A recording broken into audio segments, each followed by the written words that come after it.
Good evening. Can you all hear me?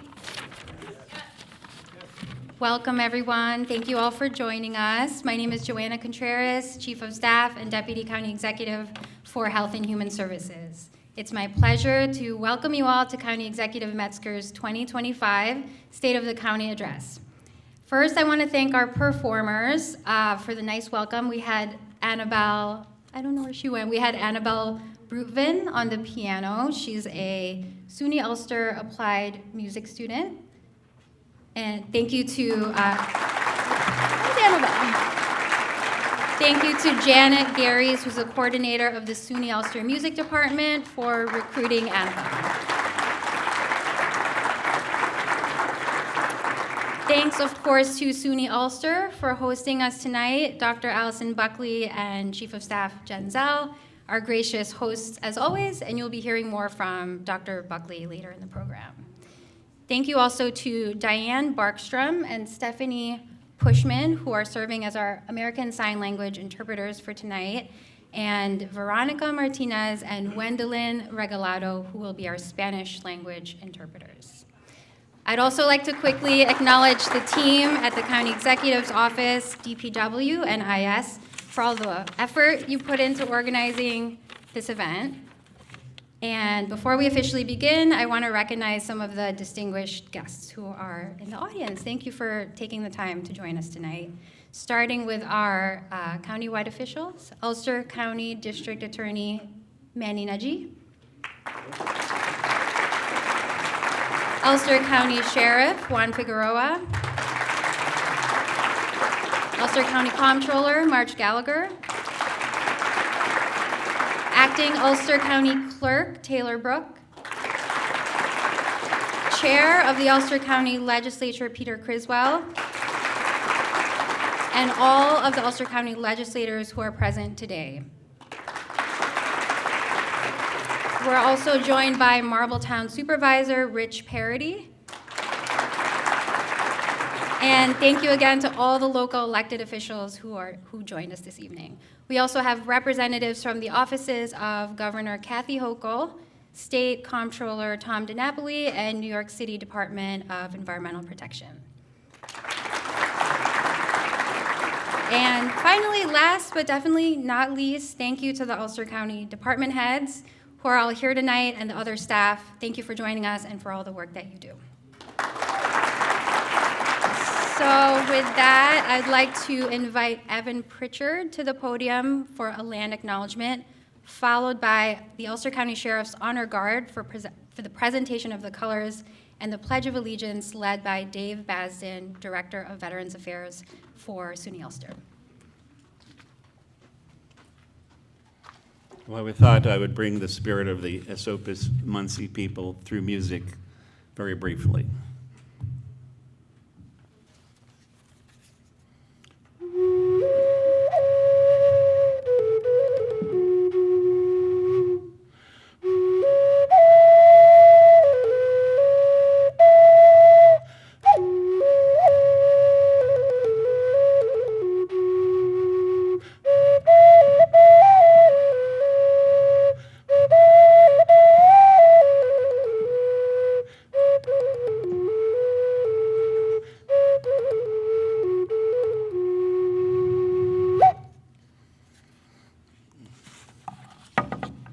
Now we will do a land acknowledgement.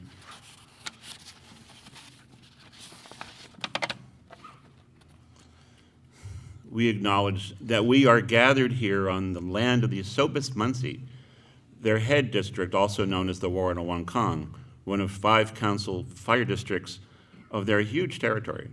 They are an Algonquin-speaking people, some of whom still live in Ontario, Canada, Oklahoma, and even here in New York. And we are in the middle ground between the Rondout, which the Munsee called the Kahak Sink, and that means place of wild geese. So if you're wondering where gander comes from, that's where it comes from. And the Esopus Creek. Now, Esopus means little river, but the Dutch called the Rondout the Gut Esopus, or Great Esopus, and our Esopus they called the Klein Esopus. So we are here in between at the closest spot where they are only 3 miles apart. And only Kingston has that other distinction. Tongor Road is the spot where the Esopus turned sharply to the northwest, and there was a native fort there, somewhere near there. It was a Dutch called Wiltmeet, where we meet with the indigenous people. On the Rondout side is High Falls itself, called Sunkatasink, which means the council fire spot at the head of the tide. This was where female chief Mama Nukwe held council, and she was sort of the county legislator of her time. Perhaps Cottakill Road, it may be based on a portage route between these two important meeting spots, no one's sure. But nonetheless, we stand between these two important meeting places, and we're having a meeting. Route 209, as some of you know, was the famous Minisink Trail, which went from the Hudson, which we called Mohikani, to the Delaware River, Lenape-Sipu, and it is lined from end to end with places of indigenous significance. So all of Ulster County was part of Mama Nukwe's Esopus Munsee territory, and we acknowledge that part of our own identity includes living on land of mixed ethnicity, much of it not mixed at all until 1700, by the way. So let us celebrate our diversity, inherited or cultivated through diplomacy and through statespersonship. And I thank all of you for coming. Thank you.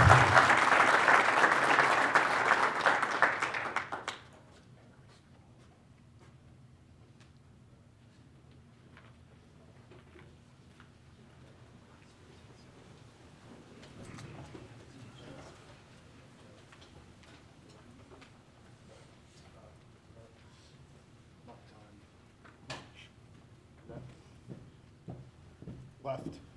Turn.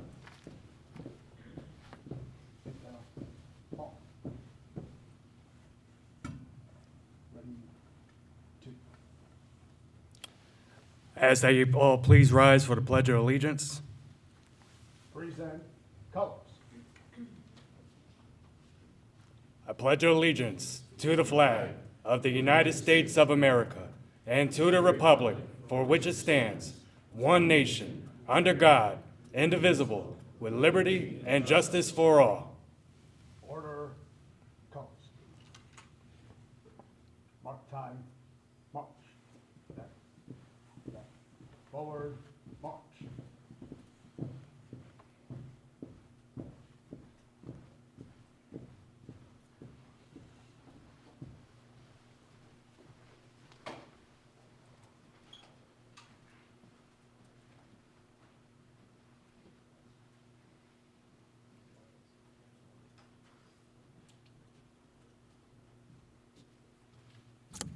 Thank you. Be seated.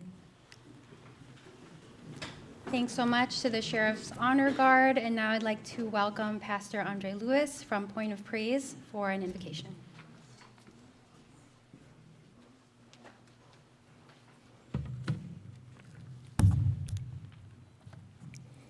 Let us pray.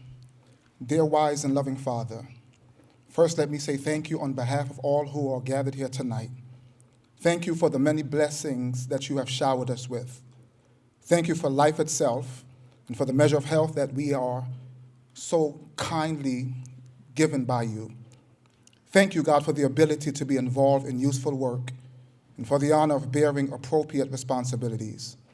Thank you for courageous leadership who refuse to lower their standards and compromise their righteous convictions. We still believe that America can be a city on a hill, a beacon of hope, a country that stands for liberty and justice for all. Tonight we pray for both the vision and the visionary that you've called to lead Ulster County. Continue to favor her with wisdom, continue to cover her with grace, and give her the strength to lead us into a brighter tomorrow. In your name we pray, amen. Please help me welcome my new friend, Town Supervisor for Marbletown, Rich Parete. Did I say it right? Parete.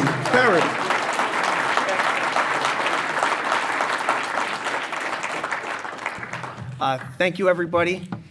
Thank you, Pastor Lewis. I was worried the microphone was going to be this high because I'm always the shortest person in the room. So I want to welcome everybody. Good evening, and welcome everybody to the town of Marbletown.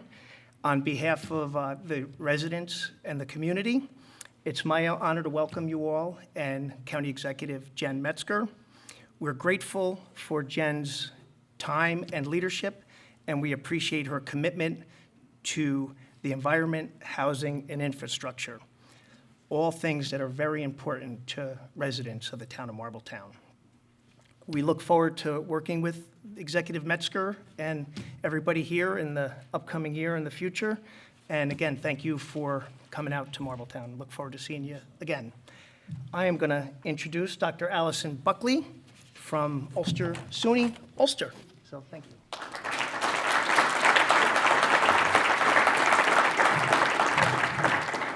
Good evening. On behalf of the Board of Trustees, and I'm joined tonight by Board Chair Debbie Briggs, and on behalf of the college faculty and staff, I am so pleased to welcome you all to SUNY Ulster, your college, this evening. SUNY Ulster's promise to our students and to all of you is that by educating the individual, we elevate our community. And we're educating more individuals than ever before. We're strengthening our degree programs with cutting-edge equipment, like in our robotics program, and expanding our student supports because we are driven by the imperative to graduate more students into jobs with family-sustaining wages. I know that I am incredibly fortunate to be at an institution that is treasured by our community and by our elected officials. I appreciate all of you for that. Thank you and welcome. And I now get to welcome the 2025 SUNY Ulster County Poet Laureate, Mike Jurkovic.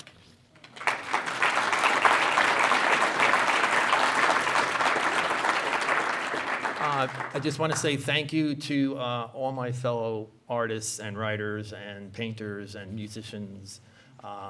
Thank you. I want to remind everybody, I want to thank Jennifer and Joanna and Artsman Hudson also.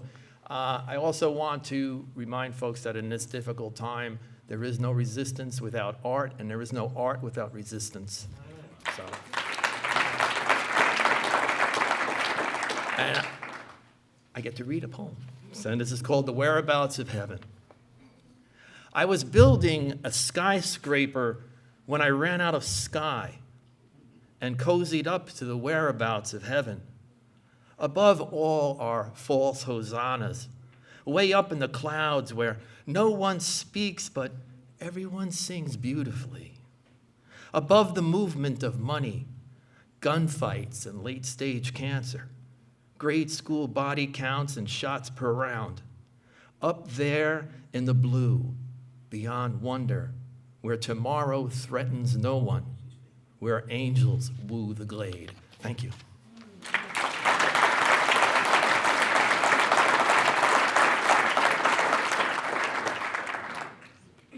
Thanks very much for that. We feel very fortunate to have a poet laureate, so we can have some, creative arts infused into these types of occasions. So without further ado, I would like to welcome to the stage to present her 2025 State of the County Address, our dedicated and tireless County Executive, Executive Jen Metzger.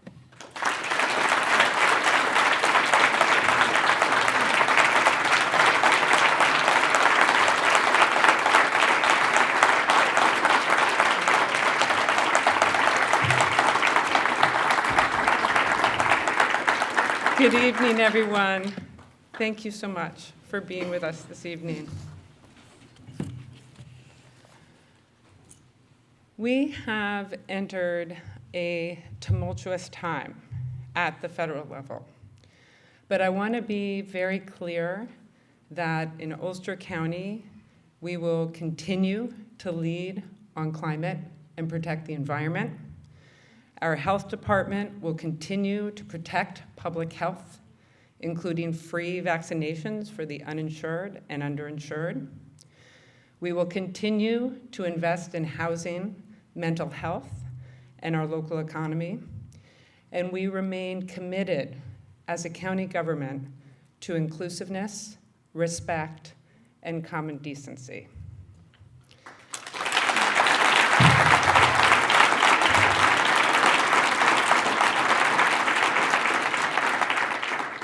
I want to express my gratitude to the 1,452 hardworking Ulster County employees who are doing the work every day to maintain our roads and bridges, protect public safety, drive our buses, care for our seniors, veterans, and vulnerable neighbors, and all of the other vital work that they do. We're committed to their well-being, and I'm announcing today that we are creating a county paid family leave program so that our employees can have the time to bond with a newborn or an adoptive child. It's going to be our own program, and it's going to be better than the state's because it pays a full salary for up to 12 weeks.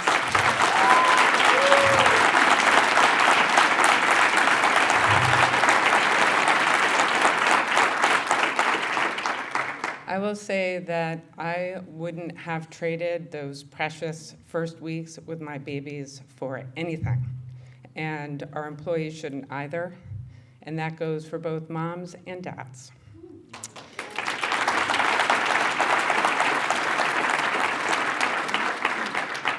We're developing other new programs to support employee well-being, reduce stress, and improve mental and physical health.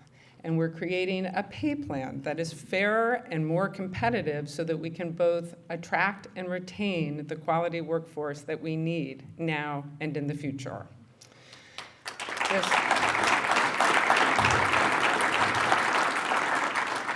This work is all being done as we negotiate new contracts with our 5 unions, and we look forward to concluding agreements with them later this year. I am so proud of our professional civil service and so honored to have the privilege of leading an organization with an incredible staff. Joanna Contreras, my Chief of Staff, Deputy County Executive Jamie Capuano, Deputy County Executive Amanda Laval, Chief Diversity Officer Essie Lewis, out there in the back, and the entire county executive crew. All the work we do in partnership with the legislature. I want to thank Chair Peter Criswell for his steady leadership, and I want to recognize all of our legislators for their dedicated service. Thank you.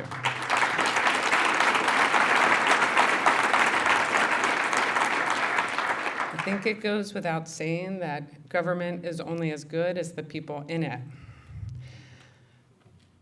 Housing remains a top priority, and we will not rest until every community member has a home that they can afford. We are making inroads. The Golden Hill Project, a partnership of the county, Penrose, and family of Woodstock on the former county jail property, is under construction and ahead of schedule.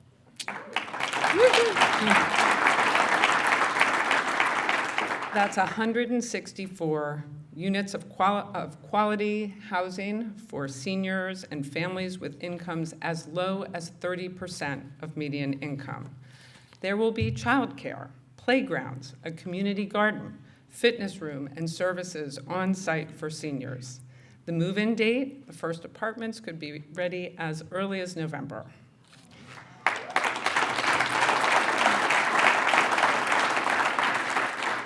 I have a lot more, so you might want to hold your applause. The Quality and Redevelopment by RUPCO in the town of Ulster is under construction. Also benefiting from county support, this project creates 83 units of permanent supportive housing for vulnerable and homeless individuals and families. The move-in date, summer of next year. Silver Gardens, yay! Sorry. Silver Gardens in Highland, a project of Marlborough Associates and RUPCO that also benefited from county support, is under construction and ahead of schedule. The project creates 57 units of low-income senior housing with services on-site for frail seniors. Move-in date, November 1. These projects all received invaluable state support, and we thank the governor and New York State Homes and Community Renewal for their commitment to Ulster County. We have Daryl Scott here who makes all that magic happen, and we thank you for joining us. Darren. I always want to call him Daryl, but it's Darren. The County Housing Action Fund we established my first year in office is supporting affordable housing projects in New Paltz, Hurley, Saugerties, and Kingston with both home ownership and rental opportunities. That's another 119 affordable homes added thanks to the great work of our expert all-volunteer Housing Policy Oversight and Review Committee. Most of these projects are under construction with move-in dates this year and in early 2026. Our innovative Plus One Home program has awarded 54 homeowners with grants to build an accessory dwelling unit. So that's a house, small house on your property, or an apartment over a garage or as part of your house. And in exchange for county funding, you agree to keep the rent on that unit affordable. ADUs are the quickest way to get housing built, and they put a little extra money in homeowners' pockets so they can pay the rent. So there's just everything to love about them. And I encourage our local governments who haven't done so already to amend your zoning to be more ADU friendly. I know Marbletown, town we're in right now, is in the process of doing just that. Yay, Marbletown. We have more tools in our toolbox to expand housing, like the Ulster County Housing Development Corporation, or HDC, which we will use to build housing on county-owned property in the heart of Ellenville, across the street from the Trudy Farber building. We'll bring a proposal before the HDC and the legislature in the coming months. We'll also utilize the HDC to create affordable housing for families on the Elizabeth Manor property in Kingston, demolishing the former boarding house, which is in poor shape, and building anew. We have an RFP open with responses coming in and expect to select a developer next month. All of this county-supported housing is together adding nearly 500 affordable homes for our residents.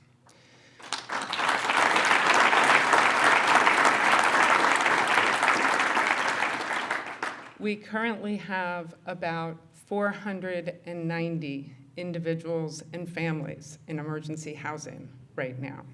So we have a lot of work to do, but we are making progress in creating the affordable housing that we need.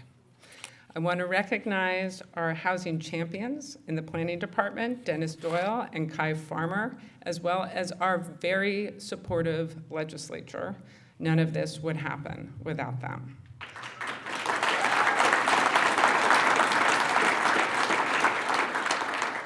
I also want to recognize our staff who are supporting individuals and families in emergency housing through this stressful, uprooted time in their lives.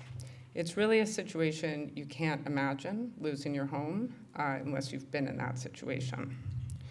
We have a great team led by Housing and Homelessness Director Laura Nordstrom, who is coordinating services and working with families to connect them with permanent housing. And our amazing Youth Bureau Director, Suhaili Malenciano-Weed, has created daily summer and after-school programs for children in emergency housing, and we've partnered with SUNY New Paltz to provide tutors for kids who are behind in reading. I want to thank everyone involved, all of our community partners, and I also want to recognize the dedicated leadership of our County Social Services Commissioner, Mike Iaposi. We are fortunate to have such a caring and capable public servant at the helm. Thank you, Mike.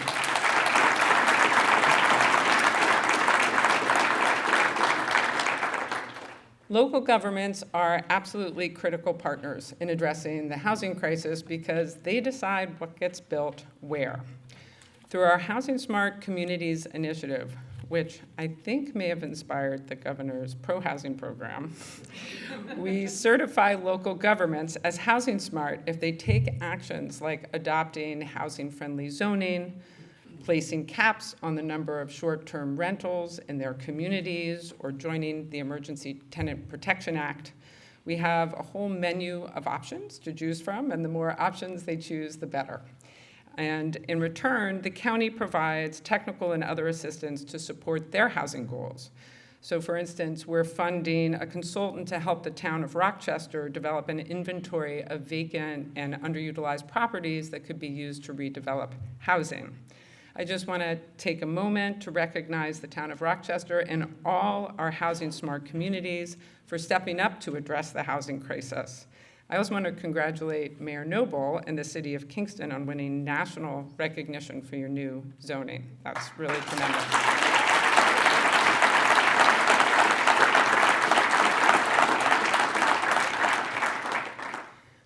I want to turn to another challenge facing our community and every community on this beautiful but imperiled planet. Unfortunately, the federal government is recklessly abandoning its responsibility to address or even acknowledge the climate crisis. In Ulster County, we are staying the course in shifting to a clean energy economy. We will continue to work to protect our children's future and strengthen our resilience to the impacts we're experiencing now. This mission touches everything we do as a county government, including housing. Every project that I mentioned is being constructed to the highest energy efficiency standards and using clean energy technologies. And through our new Better Homes for All campaign with community partners, we're helping our residents improve their homes and save them energy and money. It's especially important in times like these. That's our broken promises. We're also investing in transportation that is climate smart. We're making it safer for pedestrians and cyclists to get around. We're expanding EV charging infrastructure, and we're electrifying public transit. We just finished installing 480 solar panels on the roof of UCAT so we can charge our electric buses with the sun.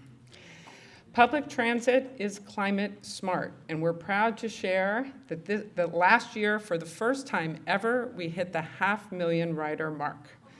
It's so huge.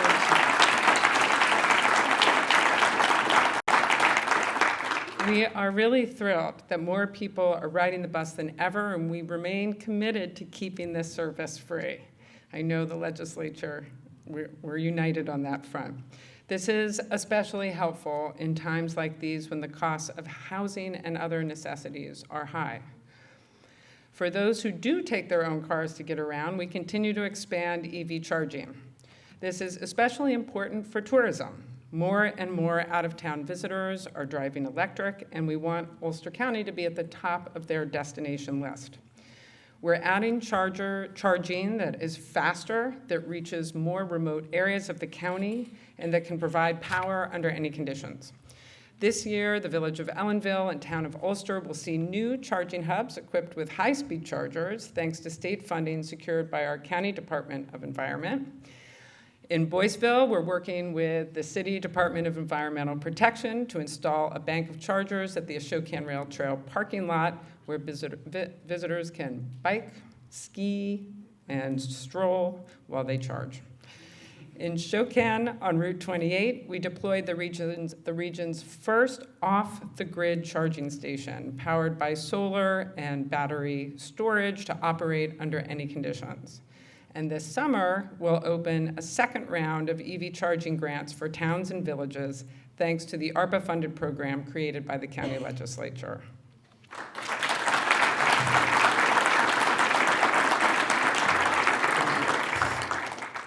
We're also upgrading our county buildings to meet a greener, healthier standard, thanks to an $18 million decarbonization reserve that we created last year. Definitely the state's first. We're improving efficiency, installing heat pumps and geothermal, and adding solar and battery storage. Just by updating the county buildings' energy controls, we will save taxpayers nearly $500,000 in energy costs. So it's not just good for the environment, it's really great for our wallets.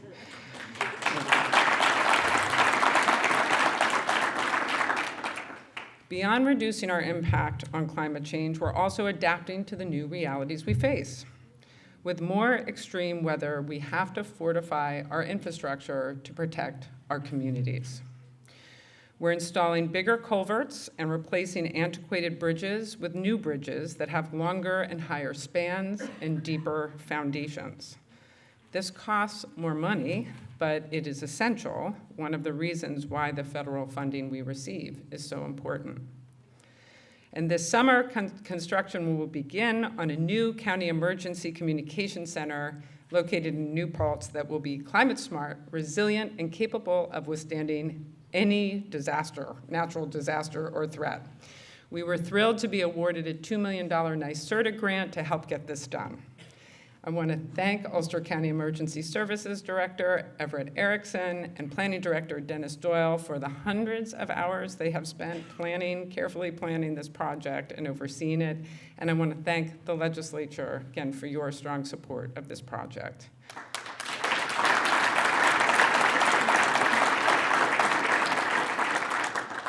Ulster County is leading on climate solutions, and we're involving the next generation in this work.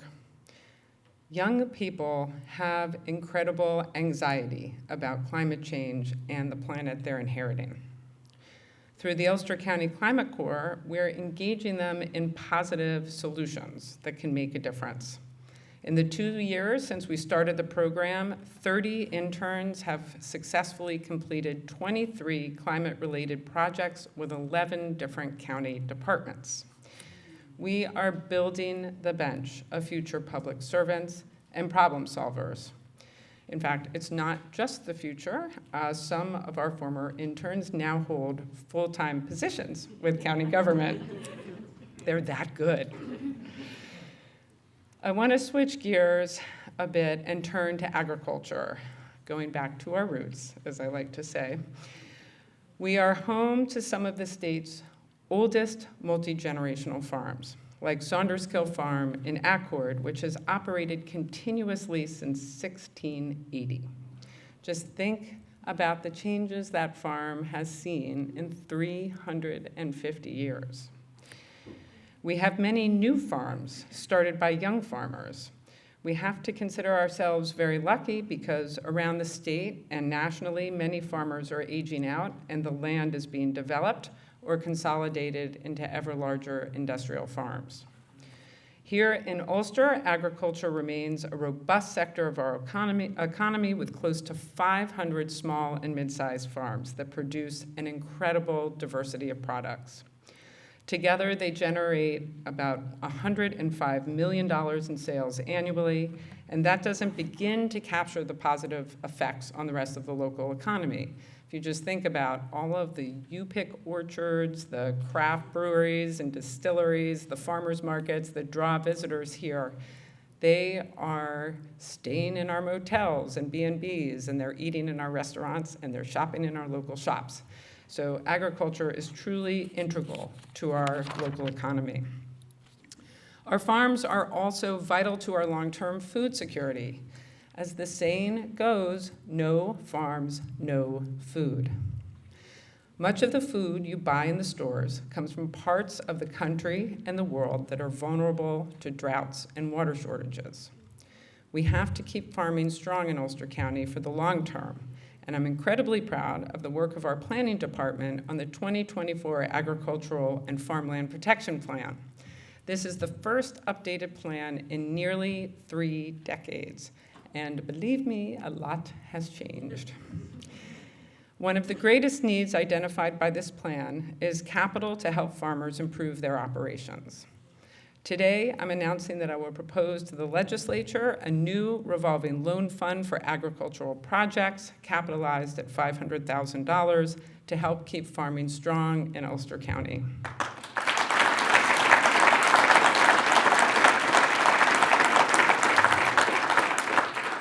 We're also helping farmers reduce their environmental impact and strengthen their climate resiliency thanks to the Agricultural Crisis Relief Program created by the legislature with ARPA funding.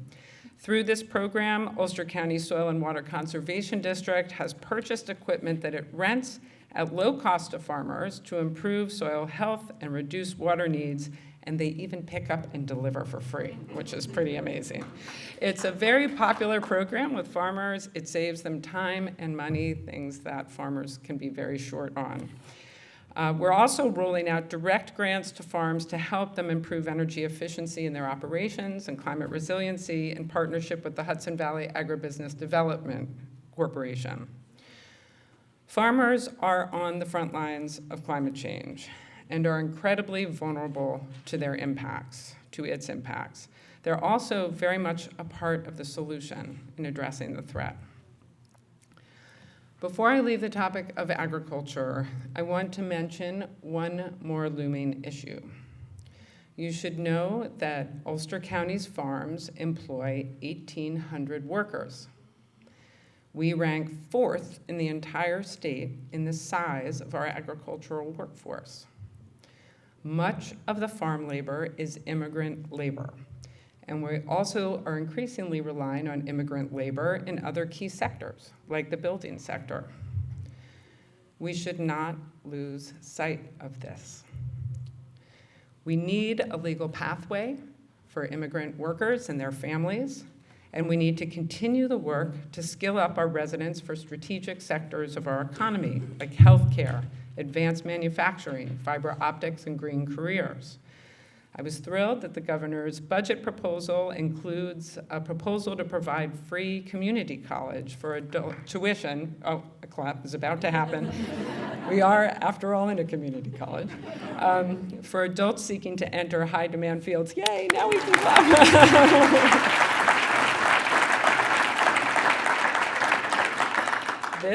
This aligns perfectly with our work with SUNY Ulster and President Alison Buckley in helping our residents who face financial and other barriers to realize their career dreams.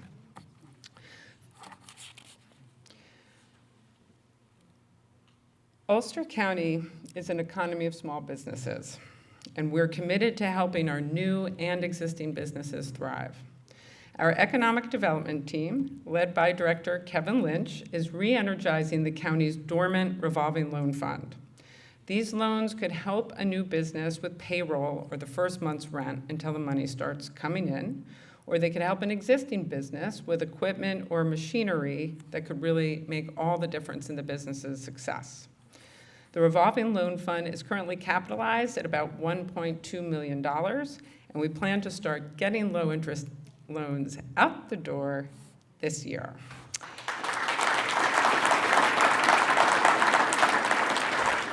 The program is open to all, but will give additional help to women, minority, and veteran-owned businesses and nonprofits that cannot easily access traditional financing. And we will incentivize, I heard someone say good, and we will incentivize certain types of businesses like childcare that our working parents so desperately need.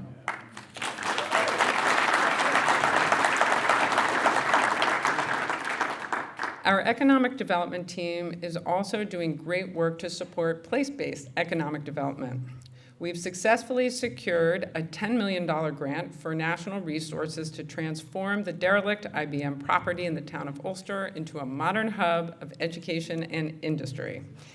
A new Ulster BOCES Career and Technical Center serving up to 1,800 students will open at iPark in the fall, together with a new county training and employment center that will work directly with our educational partners and businesses on site.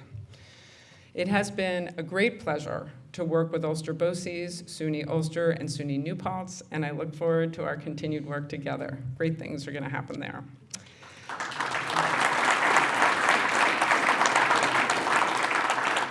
Farther north, way farther north in the county, our economic development team has secured another $1.6 million grant to breathe new life into the beloved Old Wellington Hotel in Pine Hill. The Wellington Project is a great example of what a small community with big dreams can do with hard work and unity of purpose. A group of residents had a vision for this old hotel to create affordable housing, a food market, and a cafe where the community could gather. They raised the equity to purchase the building, enlisted RUPCO to develop it, and with the grant we helped them secure, they're working to make their dream a reality.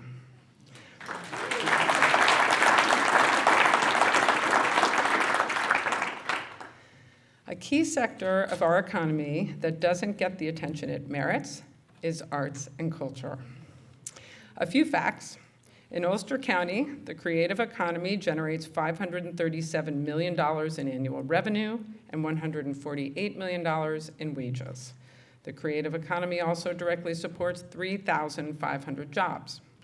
Beyond the economic contributions, a thriving arts community has so many other benefits for educational enrichment, for mental health, and for our quality of life. For the last year, the county has undertaken a broadly collaborative process to develop the very first Arts and Culture Master Plan. I want to recognize the great work of the team leading this effort. Peter Criswell, chair of our legislature, who also got this initiative underway, Joshua Stratton Rayner from our economic development team, and Sarah Pasty, arts and development consultant with the City of Kingston Alderwoman, and basically so many people are involved in this effort, and we thank you all for the hard work you've put into this.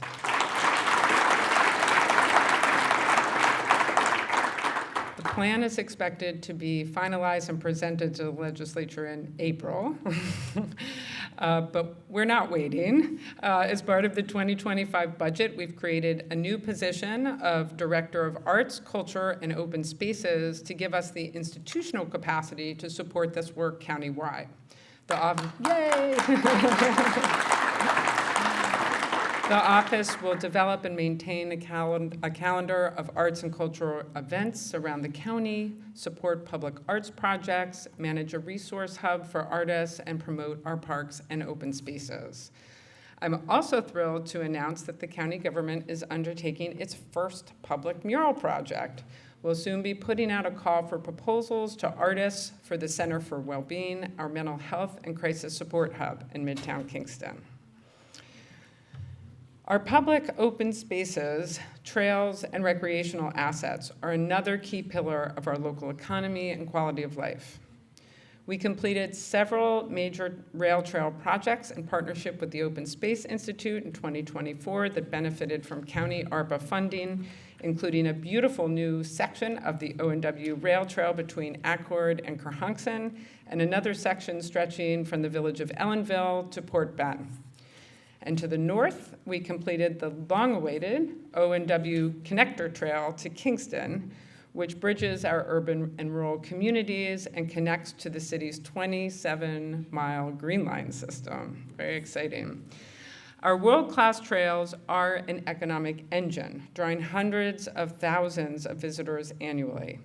They're also part of our transportation infrastructure that is safe, economical, and environmentally friendly. And this year, we will complete the design of a rail trail segment in Shandaken on the UND corridor. Thanks to an ARPA-funded grant program created by the legislature, we have invested $1.7 million to improve local parks around the county, like Burm Road Park in Ellenville, which now has a brand new handicap-accessible playground and refurbished basketball and pickleball courts. I got to shoot hoops. I hadn't actually played basketball in a really long time, but it came right back. I have not tried pickleball. Yeah.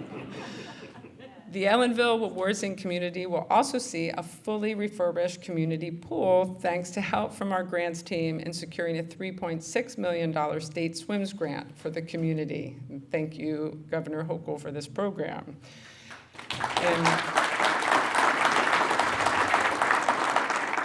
And in New Paltz, the county-owned pool is being repaired and rebuilt thanks to another $3.8 million swims grant we secured. I think the City of Kingston their pool is also benefiting from a swims grant. The county pool will be open for business next summer, and I'm happy to announce that for the first time, we will offer free season passes to seniors on Medicaid and residents on SNAP.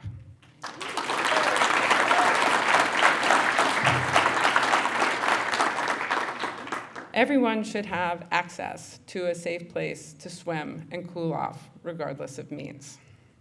We feel the same way about access to the county's incredible natural treasures. Last year, we piloted the Nature Bus, a free service from Kingston and Ellenville to outdoor destinations like Sojourner Truth State Park, the Walkway over the Hudson, and Lake Minnewaska.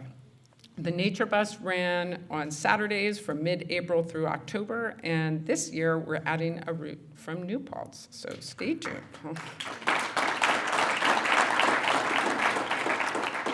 We're also improving our regular UCAT service so that you can more easily get to where you need to go when you need to go.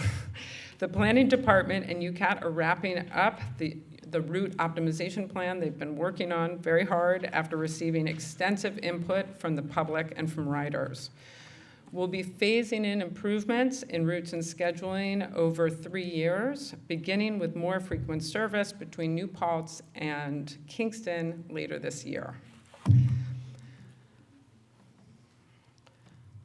Most of us know someone who struggles with a mental health condition or substance use. I grew up with a father who battled depression and alcoholism, and understand in a very firsthand way how that affects a person and affects the people they love.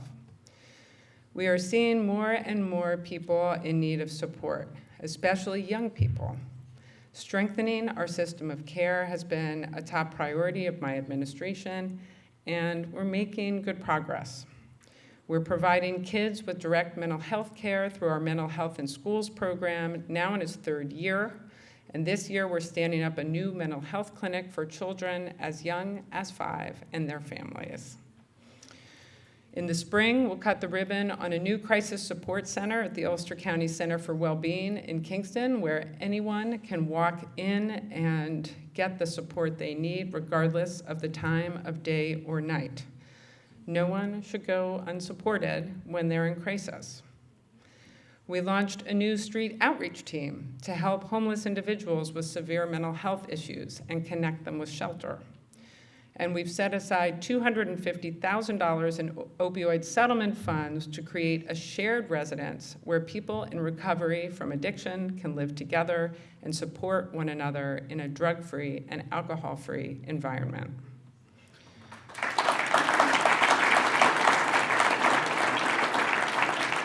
I can't leave this subject without mentioning the incredible work of our Sheriff, Juan Figueroa, and his team. The Sheriff's Oracle program has received national recognition for taking an entirely different approach by law enforcement that focuses on harm reduction, crisis intervention, and treatment, with a caring team of specially trained officers, peer advocates, and a mental health clinician. The Sheriff's Medication-Assisted Treatment Program in the county jail has also received national recognition, providing care during incarceration for substance use disorder. Thank you, Sheriff, and the whole team for the incredible work you're doing.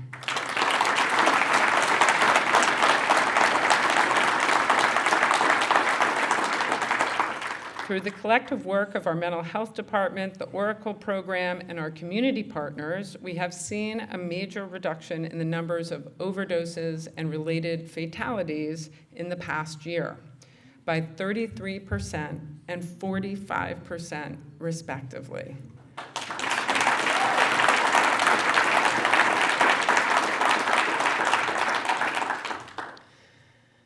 Government works best when citizens are well-informed and have meaningful opportunities to weigh in. In 2023, we launched Participate Ulster, an online platform. Many of the initiatives I've mentioned tonight have pages on Participate Ulster where you can get details about projects, share your ideas, and follow our progress. I also publish an e-newsletter every 2 weeks that you can sign up for using that handy-dandy QR code or on the website. And this year, we're taking a giant step to improve the county's digital presence. So I am sure most people in this room have experienced the frustration of trying to find something on the county website. I have that problem routinely, which says a lot. So we're jettisoning the archaic, user-unfriendly website and launching a fully redesigned website that is friendly, accessible, easy to navigate, and responsive to community needs. I want to give a huge shout out to Assistant Deputy County Executive Rebecca Roget, who has masterfully overseen this behemoth project. The website launch is planned for this summer, so stay tuned.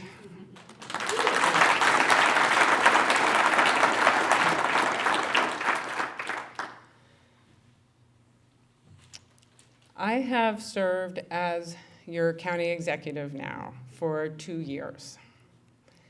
I love this job. Every day brings new challenges, but also new successes. I cherish every success, no matter how tiny, no matter how big. My amazing staff and our dedicated county workers do so many different things, but we all have one mission: to help build a sustainable, resilient, thriving Ulster County that leaves no one behind. I know that every one of us in this room and every one of the 183,000 residents of Ulster County faces challenges every day. Sometimes those challenges are life-changing. The reason we're here is to help you succeed. If we can help in a big way, like helping a family who has lost everything find a home, great. If we can help in a small way, like helping you find the county service you need, that's also great. That's our job, that's our mission, and we love doing it. Thank you very much.